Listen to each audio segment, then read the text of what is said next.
पिछले दिनों से लूका की अंजील में से कुछ बातों को सीख रहे थे। मंदिर के विषय में, यरूशलेम के विषय में, प्रभु के आगमन के विषय में। प्रभु ने अपने चेलों को, अपने अनुयायियों को बहुत कुछ बताया जो दुनिया की नजरों में छिपी हुई बातें, जो बड़े बड़े ज्ञानियों से, बुद्धिजीवियों से बात छिपी हुई है, परमेश्वर ने किन के ऊपर प्रकट की है? हम बालकों पर प्रकट किया है। भले ही हमें दुनिया की कुछ बातें मालूम नहीं है, पढ़े लिखे नहीं होंगे, अनपढ़ होंगे, कुछ नहीं आता होगा, लेकिन अगर सचमुच में हमारी समझ खुल गई, सच्चाई को, प्रभु को, अनंत जीवन को अगर हमने पहचान लिया, तो ये छोटी बात नहीं है, स्वर्ग का हस्तक्षेप है। क्योंकि जब तक वो किसी पर प्रकट ना करे, प्रभु ने कहा जब तक पिता की ओर से कोई खींचा ना जाए, कोई भी मेरे पास नहीं आ सकता। तो ये बहुत धन्य सौभाग्य है। दुनियावी चीजें कहीं भी मिल जाएंगी, दुनिया की बरकतें, दुनिया की आशीषें, हम विश्वासियों से बढ़कर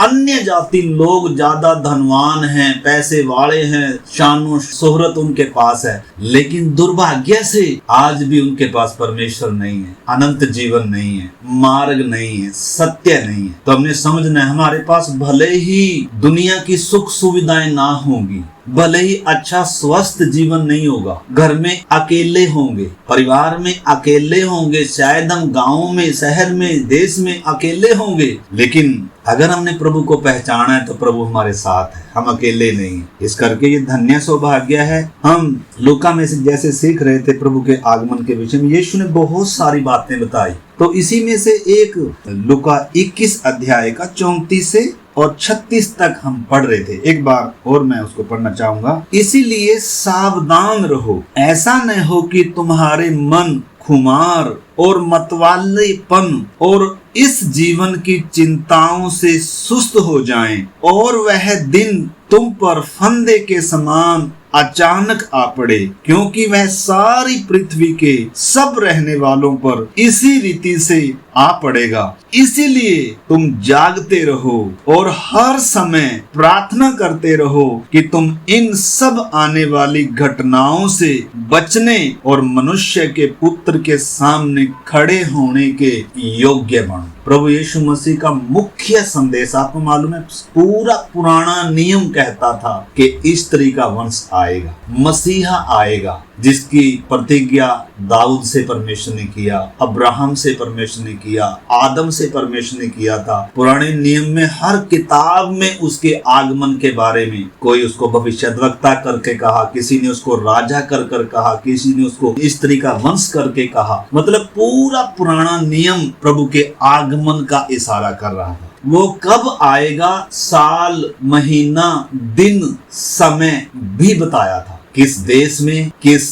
गांव में, किस गोत्र में, किस घराने में आएगा, पूरा बताया था। उसके आगे एक पुकारने वाले की आवाज होगी, उसका मार्ग तैयार करने के लिए आएगा, वो भी बताया था। लेकिन दुख की बात है कि वो जब आया, और लिखा है वो अपनों के घर में आया, अपनी सृष्टि में ही केवल नहीं बल्कि अपने चुने हुए लोगों के बीच में आया। पहले से पूरे सारे प्रोग्राम बता के रखे हुए थे, कैसा होगा, उसका जीवन कैसा होगा, उसका जन्म कैसा होगा। इवन यशाया ने 700 साल पहले भविष्यवाणी करी थी कि परमेश्वर तुम्हें एक चिन्ह देगा, पवित्र कुमारी गर्भवती होगी। मतलब पूरे संकेत, चिन्ह, सबूत सब दिए थे, समय, साल, महीना सब कुछ बताया था। लेकिन फिर भी इंसान क्या नहीं कर पाया, उसको पहचान नहीं पाया। वो अपनों के घर में आया और अपनों ने उसे क्या नहीं किया, पहचाना नहीं, ग्रहण ही नहीं किया। परंतु जितनों ने उसे ग्रहण किया, उसने उन्हें परमेश्वर की संतान होने का हक दिया, अधिकार दिया। दुनिया की चीजें नहीं दी, और कहीं दुनिया का सब कुछ मिलता है। शैतान भी कहता है मेरे सामने एक बार दंडवत करते, ये दुनिया का सारा कुछ तुझे दे दूंगा। यीशु मसीह के सामने भी आया, लेकिन प्रभु यीशु ने क्या नहीं किया। मतलब प्रभु ने बताया, हमें एक आदर्श, एक नमूना दिया, कैसे परमेश्वर को उसने प्रसन्न किया। वो सब बातें हम मनन कर सकते हैं। तो इधर पुराना नियम जैसे कहता है मसीह आएगा, उसी प्रकार नया नियम, यीशु मसीह की पूरी शिक्षाएं हों, प्रेरितों की पूरी शिक्षाएं हों, पत्रियों में, सुसमाचारों में पूरा भरा हुआ। इवन प्रकाशित वाक्य में लास्ट में भी जब 22 अध्याय हम देखते हैं, प्रकाशित वाक्य 22 अध्याय का 7 वचन, देख मैं शीघ्र आने वाला। धन्य है वह जो इस पुस्तक की भविष्यवाणी की बातें मानता है। सुसमाचारों में उसने बताया, फिर पवित्र आत्मा ने प्रेरितों के द्वारा सारी पत्रियां भरी हुई हैं। पौलुस ने, पतरस ने, यूहन्ना ने प्रभु के आगमन के बारे में, वो चोर की नहीं आ रहा है। हर समय जागते रहो, प्रार्थना करते रहो, ताकि तुम परीक्षाओं में ना पड़ो, ताकि तुम क्या ना हो जाए, सो ना जाओ।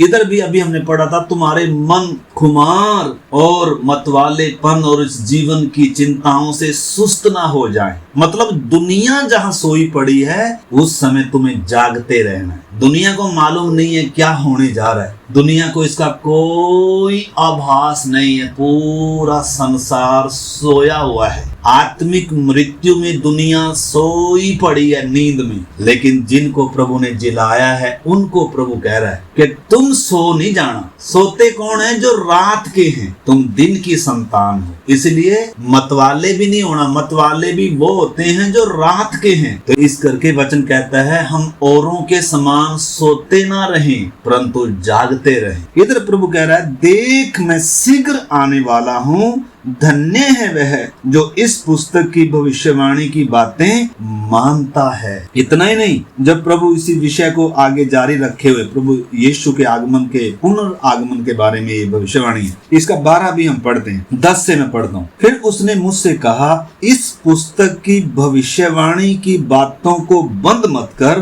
क्योंकि समय निकट है। जो अन्याय करता है वह अन्याय ही करता रहे। एक बहुत बड़ी चेतावनी भी सारी 66 किताबें लिखने के बाद आखिर में आखिरी पेज आई। इतना कुछ बताने के बाद भी अगर एक व्यक्ति अन्याय कर रहा है, पाप कर रहा है, अपनी इच्छा में चलना उसको पसंद है, 66 किताबें देने के बाद भी, इतनी चेतावनियां देने के बाद भी, क्रूस पर जान देने के बाद भी, इधर लिखा है, फिर उसने मुझसे कहा, इस पुस्तक की भविष्यवाणी की बातों को बंद मत कर, क्योंकि समय निकट है।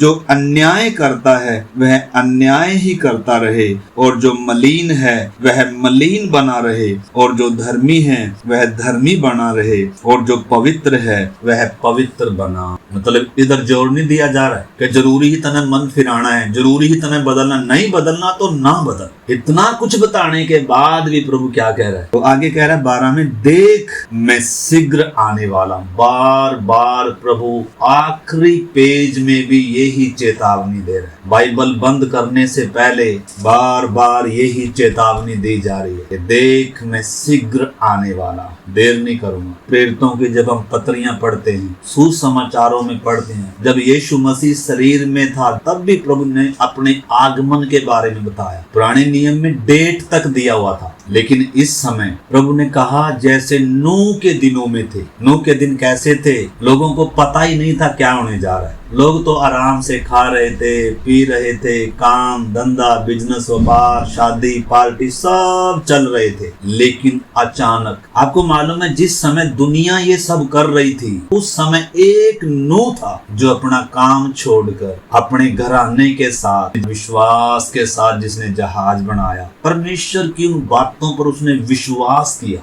जो बातें दिखाई नहीं पड़ती थी, आज तक जो घटी नहीं थी, कोई सोच भी नहीं सकता था कि बारिश आएगी और दुनिया का अंत हो जाएगा। मूर्खता की बातें लगती थी, लोग मजाक करते थे, लेकिन वो विश्वास से वो काम किया। और काम ही नहीं किया, लिखा है नूह धर्म का प्रचारक था। उसने लोगों को चेतावनी भी दिया, सुसमाचार बताया कि मन फिराओ, लेकिन लोगों ने क्या नहीं किया? विश्वास नहीं किया। वो ही संकेत प्रभु ने बताए, अचानक प्रभु का आगमन होगा। इस करके प्रभु अपने चेलों को बता रहा है, जैसे परमेश्वर ने नूह को बताया था कि इस दिन आऊंगा। नूह को सिर्फ ये कहा कि जहाज बनाओगा, और जहाज बनाते समय 100 साल के करीब लग गया। परमेश्वर अनुग्रहकारी होने के कारण दुनिया को मौका दे रहे, इससे पहले कि परमेश्वर का न्याय आए, क्योंकि न्याय बहुत भयानक है। इसलिए परमेश्वर दयालु होने के कारण, अनुग्रहकारी होने के कारण, प्रेमी होने के कारण, भले इंसान पापी हो गया, परमेश्वर का बैरी हो गया, बिगड़ गया, सारा चाल चलन इसने बिगाड़ लिया, तो भी परमेश्वर मौका दे रहा है। देखो, परमेश्वर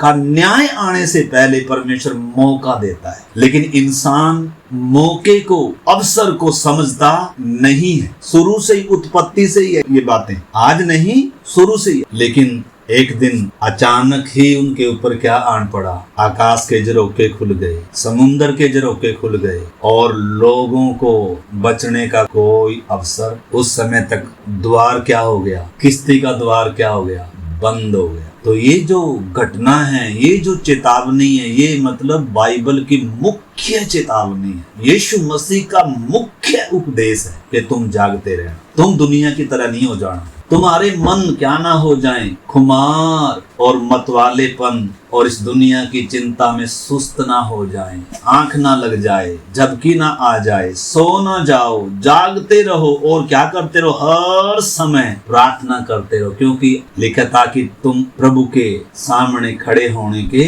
योग्य। हमने समझने मेरे प्यारे भाई बहनों, आगे कह रहा है, देख मैं शीघ्र आने वाला हूँ और हर एक के काम के अनुसार। प्रभु ने हम सबको काम दिया है। कलीसिया में हर एक विश्वासी का काम है। हमने पहचानना है मेरा काम क्या है, मेरा स्थान क्या है, मेरा संबंध क्या है, मेरी बुलाहट क्या है, मेरे जीवन का मकसद क्या है। दुनिया अज्ञानता में है सोई, उनको कोई मतलब नहीं इन चीजों से, उनको तो बस काम करना है, नौकरी करनी है, शादी करनी है, बच्चों की परवरिश करनी है। उनको आभास तक भी नहीं है कि कुछ होने जा रहा है। जैसे नूह के दिनों में लोगों को आभास नहीं था, जैसे लूत के समय भी लोगों को आभास नहीं था। लूत को परमेश्वर ने कहा इस नगर को जल्दी से छोड़ दे, लूत को कहा कि पीछे मुड़कर नहीं देखना, जल्दी से क्या कर इस नगर से निकल जा। और उसमें से कुछ लोगों को भी कहा था। हम कई बार इन बातों को सीख चुके हैं, क्योंकि ये मुख्य विषय है हमारा। हमें हर समय जागृत रहना है, प्रभु के आगमन को प्रिय जानना है, काम करना है, हमने बिजनेस भी करना है, परिवार बच्चे सब कुछ है, लेकिन इन्हीं में सो नहीं जाना, इन्हीं में खो नहीं जाना। ये तो दुनिया भी कर रही है। इधर प्रभु कह रहा है, हर एक के काम के अनुसार बदला देने के लिए प्रतिफल मेरे पास। प्रतिफल के साथ आ रहा है, एक हाथ में जजा और एक हाथ में सजा लिए हुए आ रहा है। दुनिया का न्याय होगा। तो जैसे पुराने नियम में परमेश्वर ने समय भी दिया था, दिन भी दिया था और सब संकेत दिए थे, चिन्ह दिए थे कब आएगा, आने की घटनाएं क्या होंगी, लेकिन इस समय प्रभु का जो आगमन है उसका कोई संकेत नहीं दिया गया। सिर्फ इतना बताया कि जैसे नूह के दिनों में लोगों को मालूम ही नहीं था कब ये कुछ होने जा रहा है, ऐसा ही होगा। मतलब दुनिया को कोई मालूम ही नहीं होगा, परंतु प्रभु ने हमें कुछ संकेत दिए हैं, ज्यादा नहीं। जैसे नूह के दिनों को हम स्मरण करें, लूत के दिनों को हम स्मरण करें। आज वही समय है। दुनिया को काम से, बिजनेस से, व्यापार से कोई फुर्सत ही नहीं, उनको मालूम ही नहीं है कुछ होने जा रहा है। तो नूह ने जो उसको काम दिया था, नूह ने उस काम को पूरा किया। ये दुनिया की नजरों में मूर्खता था, दुनिया की नजरों में नूह मूर्ख था। उनके रिश्तेदार भी थे, उनका और पूरा खानदान था, लोगों ने ठट्ठा उड़ाया, लोगों ने मजाक किया। आप समझ सकते हैं, आज अगर हमारे जीवन में कुछ ऐसा घट रहा है तो ये कोई नई बात नहीं है, ये शुरू से ही होता आया है। तो नूह को जो परमेश्वर ने काम दिया था, नूह ने उस काम को पूरा किया और काम पूरा होने के बाद 7 दिन तक नूह किश्ती में बैठा रहा। 7 दिन तक लोगों ने मजाक उड़ाया होगा, क्या क्या नहीं कहा होगा लोगों ने। हम समझ सकते हैं, देखो परमेश्वर का जो मार्ग है ना, दुनिया की नजरों में मूर्खता का मार्ग है, बुद्धिमानी का मार्ग नहीं। अगर मैं और आप यीशु पर विश्वास करते हैं तो हम दुनिया की नजरों में मूर्ख हैं। हमने समझ, दुनिया हमें समझदार नहीं कहेगी। लिखा है क्रूस की कथा, दुनिया के लिए वचन कहता है मूर्खता है, मूर्खता। क्रूस पर चढ़ाए मसीह को कौन स्वीकार करे? या परमेश्वर का जो मार्ग है वो दुनिया से बिल्कुल क्या है, अलग है। तो नूह ने अपने काम को पूरा किया, अपने विश्वास में बना रहा। बोलने वालों ने उसको बहुत कुछ बोला, उसके जीवन में भी हमारे ही तरह, बल्कि हमारे से ज्यादा क्या था, उसके जीवन में भी चुनौतियां थी। लोग मजाक करते थे, लोग ठट्ठा उड़ाते थे, तेरा दिमाग खराब है, ये वो, लेकिन उसने अपने विश्वास को क्या नहीं किया, गिरने नहीं दिया, जागते रहे। और अचानक एक दिन दरवाजा बंद हो गया। जैसे ही दरवाजा बंद हो गया, आकाश के झरोखे खुल गए। नूह ने न केवल जहाज बनाया, जब दुनिया अपने काम कर रही थी नूह जहाज बना रहा था, अपना जो कुछ था सारा जहाज बनाने में लगा दिया, अपने परिवार को भी उसी में लगा लिया। क्या हम कुछ बना रहे हैं इन दिनों? क्या हम अपने विश्वास का जहाज बना रहे हैं? क्या एक एक दिन उसमें हम वो फट्टा, वो कड़ियां, वो लकड़ियां जोड़ते जा रहे हैं विश्वास के साथ, इस आशा से तैयार हो रहे हैं कि प्रभु आने वाला है। हर दिन महत्वपूर्ण है। बाइबल का जैसे हर पेज महत्वपूर्ण है, उसी प्रकार हमारे जीवन का हर दिन महत्वपूर्ण है। कुछ सिखाने के लिए है, हमें तैयार करने के लिए है। तो कोई भी दिन मतलब बेकार नहीं है। हर दिन प्रभु के साथ चलने का दिन है, प्रभु की बाट जोड़ने का दिन है, प्रभु के लिए तैयार होने का दिन है और प्रभु का दिया काम करने का दिन है। दुनिया तो देखो कहेगी, संसार तो कहेगा। अगर हम ये चिंता करेंगे कि संसार क्या कहेगा तो हम कुछ नहीं कर पाएंगे, हम अपनी तैयारी नहीं कर पाएंगे, हम प्रभु का काम नहीं कर पाएंगे, हम एवं उद्धार भी क्या नहीं कर पाएंगे, हम स्वीकार नहीं कर। इसलिए मेरे प्यारे भाई बहनों, जो बात हम सीख रहे हैं ये प्रभु के बोल है कि देख मैं शीघ्र आने वाला और हर एक के काम के अनुसार बदला देने के लिए प्रतिफल मेरे पास है। मैं ही बदला दूं, मैं प्रतिफल के साथ आ रहा हूं। अगर यीशु के नाम के कारण कोई निंदा उठा रहा है, कोई बदनामी उठा रहा है, कोई नुकसान सह रहा है, कोई कष्ट सह रहा है, कोई दुख सह रहा है, लिखा है तुमने अपराध कर कर गुस्से खाए तो कौन सा बड़ा काम किया, ये तो पापी भी करते हैं। लिखा है तुमने भला काम कर कर अगर दुख सहा है, सत्य के लिए, वचन के लिए, यीशु के लिए, परमेश्वर के लिए, विश्वास के लिए अगर आपने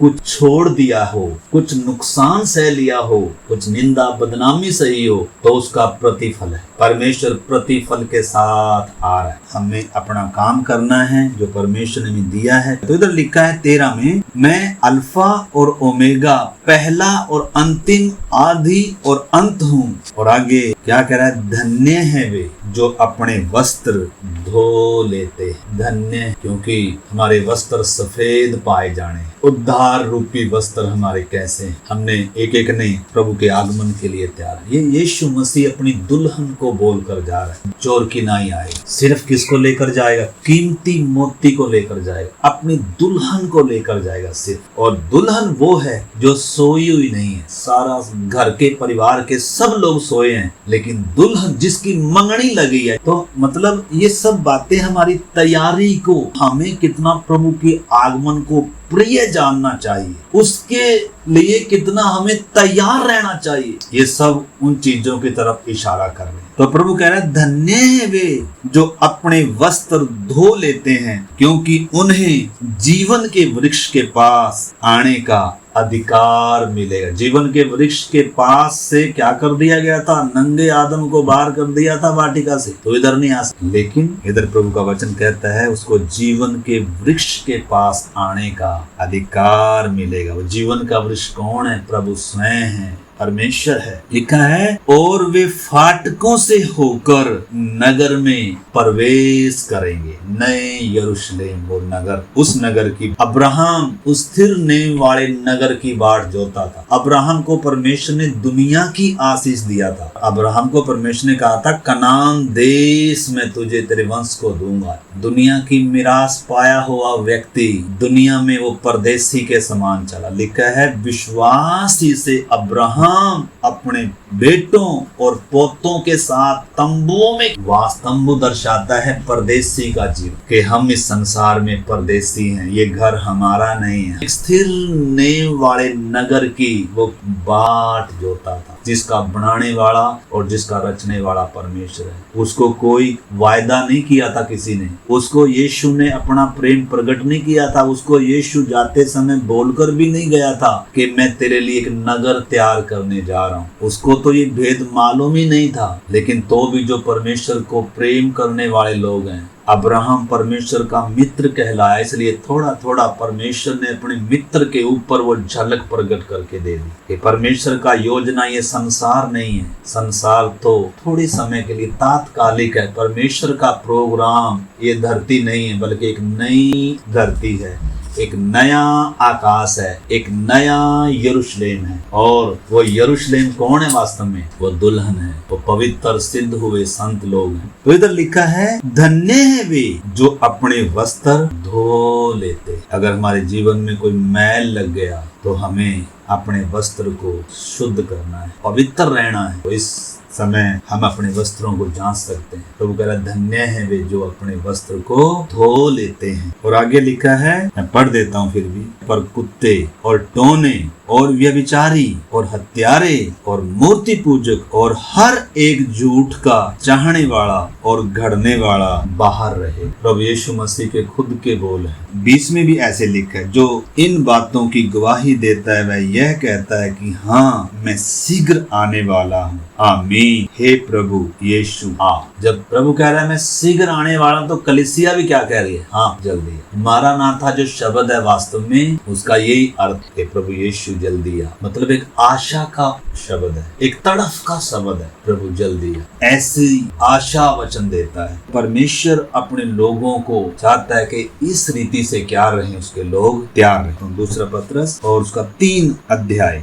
8 वचन। प्रेरितों ने पत्रियां कलीसियाओं को लिखी। पत्रियां कितनी गहरी हैं जो उन्होंने लिखी हुई हैं, और उन्होंने ज्यादा ध्यान किस चीज पर दिया? लोगों को सिद्ध करने की सेवकाई, लोगों को मसीह के लिए तैयार करने का कार्य था। मतलब उन्होंने दुनिया की आशीष मिलेगी, बरकत मिलेगी, ये चीजों का प्रचार नहीं किया जैसे दुनिया में आज प्रचार हो रहा है। यीशु पर विश्वास करो, तुम्हारे तो ये मिलेगा, तुम्हें वो मिलेगा, आशीष मिलेगी, बरकत मिलेगी। ये दूसरा सुसमाचार है, लोगों को गुमराह करने का सुसमाचार है। यीशु ये सब चीजें देने के लिए नहीं आया। इधर लिखा है, हे प्रियो यह बात तुमसे छिपी न रहे कि प्रभु के यहाँ एक दिन 1000 दिन के बराबर है और 1000 दिन एक दिन के बराबर है। प्रभु अपनी प्रतिज्ञा के विषय में देर नहीं करता जैसी देर कुछ लोग समझते हैं, पर तुम्हारे विषय में धीरज धरता है। तुम्हारे विषय में धीरज धरता है और नहीं चाहता कि कोई भी नाश हो, वरन सबको मन फिराव का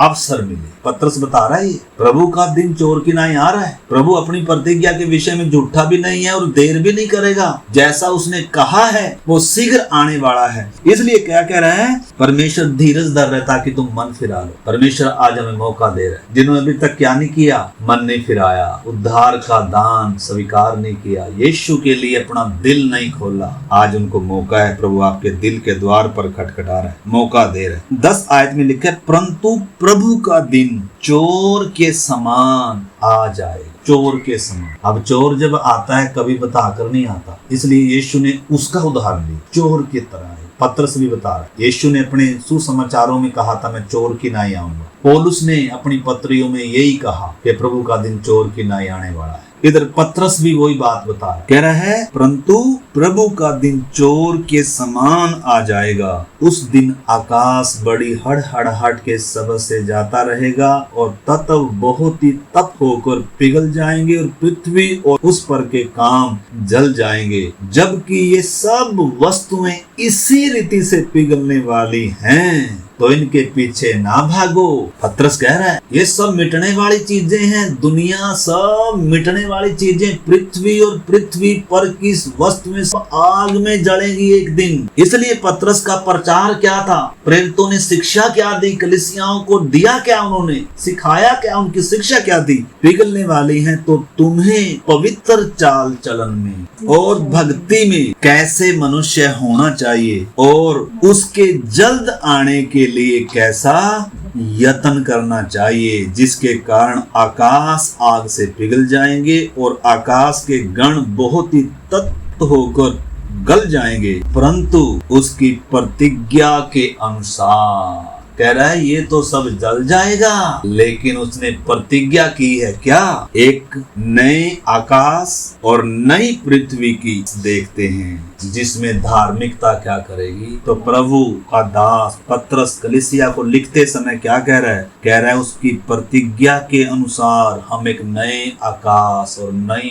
पृथ्वी की आस देखते हैं। हमारे लिए धरती तात्कालिक है, थोड़े समय के लिए इस धरती पर हम परदेसी और यात्री। अगर हम इस धरती पर खुद को परदेसी नहीं समझेंगे तो इसको हम अपना घर समझ बैठेंगे। ये हमारा घर नहीं है, धरती हमारा घर नहीं है। प्रेरितों ने सिखाया, यीशु ने सिखाया, पूरे बाइबल का उपदेश ये है। पुराने समय के संतों को परमेश्वर ने इस धरती का दिया था। नए नियम में परमेश्वर की आशीष धरती की चीजें नहीं है। धरती पर परदेशी और यात्री बनाने के लिए यीशु मसीह आया, हमें स्वर्गीय देने के लिए आया। इस करके आइए मेरे प्यारे भाई बहनों, हम भी उसकी प्रतिज्ञा के अनुसार, जैसे पहली शताब्दी से कलीसिया, सेवक, विश्वासी एक नए आकाश और नई पृथ्वी की आस देखते थे। उनका मन इस धरती पर नहीं था, वो परदेशी और यात्री की तरह चले और यीशु की बाट जोते थे। लेकिन उनके समय में तो यीशु आया नहीं मेरे प्यारे भाई बहनों। आज हमारे समय में हम ही वो पीढ़ी हैं जो यीशु को बादलों पर आते देखें। इस करके आइए हम अपनी तैयारी को पूरा करें,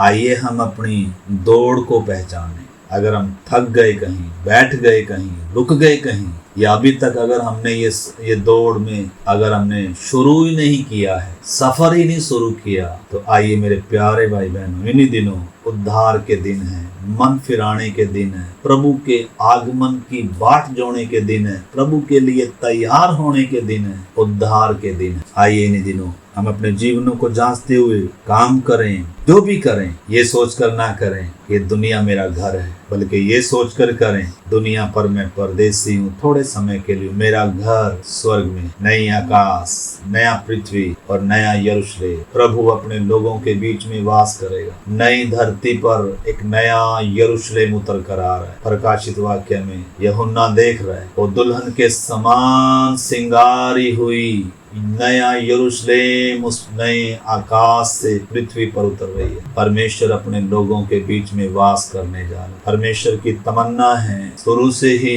मनुष्यों के साथ वास करेगा। वो उनका परमेश्वर होगा और वो उसके लोग होंगे। दुख नहीं होगा, पीड़ा नहीं होगी, जाति जाति का हुल्लड़ नहीं होगा। इस करके आइए मेरे प्यारे भाई बहनों, यीशु है कीमती, उद्धार है कीमती। खेत में छिपा हुआ वो खजाना है, वो मोती है जिसको मिला, उसने मारे आनंद के जाकर अपना सब कुछ बेचकर उसे मोल ले लिया। दुनिया की नजरों में भले ही मूर्ख गिना जाऊं, दुनिया कोई भी इनाम नहीं देगी अगर हम यीशु के पीछे चलेंगे। हालेलुया। अगर उसको उस संसार ने स्वीकार नहीं किया तो उसके अनुयायियों को भी संसार स्वीकार नहीं करेगा। प्यारे प्रभु, जिस पवित्र वचन के लिए मैं आपको धन्यवाद कर। प्रभु, इन दिनों सचमुच में हम आपके आगमन को प्रिय जाने, आपकी बाट जोड़ने वाले बने, अपनी तैयारी को पूरा करें, अपनी दौड़ को पूरा करें। प्रभु, हम सो न जाएं, दुनिया की चिंताओं से हमारे मन सुस्त ना हो जाएं, खुमार या मतवालेपन में प्रभु हम ना हों,